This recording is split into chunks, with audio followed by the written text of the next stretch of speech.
this post this morning, I thought to myself, why is ACT giving Tamitha Paul and the Green Party so much free advertising? Now I know that sounds like a bit of a joke and an own goal on ACT, but when you actually have a look at it, it's what they're actually doing. What this particular post is obviously about a t-shirt that's been made up as merchandise, and the money from these purchases will then go towards the people against prisons Aotearoa. From the outside looking in, for someone who's quite conservative in regards to law and order, the thought of abolishing prisons is quite scary. But if you were to actually look into Papa, you will understand that while their views may seem radical from the outside, once you actually go through what they're all about, what they mean by abolishing prisons, what plans they have in place, what radical approaches they have to preventing crime and things like that, you'll come to understand that this organization is about changing the way that we treat criminals and preventing crime and healing the generational cycles. You'll also come to understand that the fundraising for Papa won't be specifically because they want to abolish prisons. It'll be because of all the work that they do in prisons to help prisoners receive justice and receive the care that they need.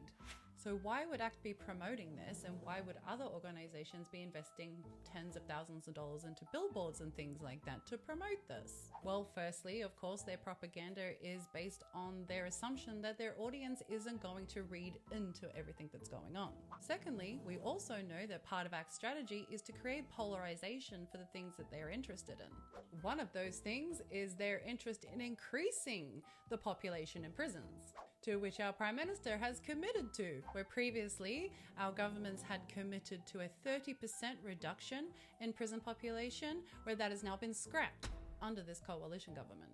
Here's where Papa has a completely polarizing view, where if we decriminalize smaller petty crimes or release people from prisons for smaller petty crimes, then we not only decrease the prison population, but we then also increase the amount of beds that we have for violent offenders.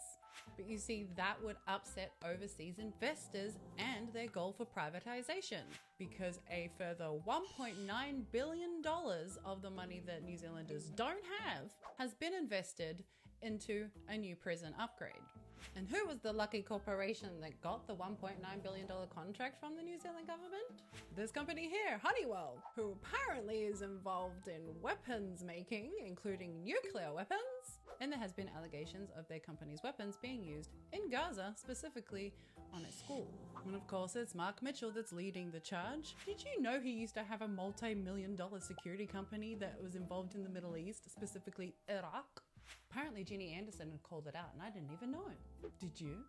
So the further you go down this rabbit hole, the more concerning it gets. And I'm wondering if Mark Mitchell's past actually has something to do with his present, even though they want to keep it out of Parliament, including Chris Hipkins for some reason. And obviously this links us back around to our defense, because Judith Collins had met with them last year also. So there is plenty of money that's going to be backing this, and there's plenty of money that are obviously going to be advertising Tamitha Paul and the Green Party to create polarization. They also need to defend what they're doing. So maybe we should be arming ourselves with a little bit more information and supporting Tamitha Paul a whole lot more.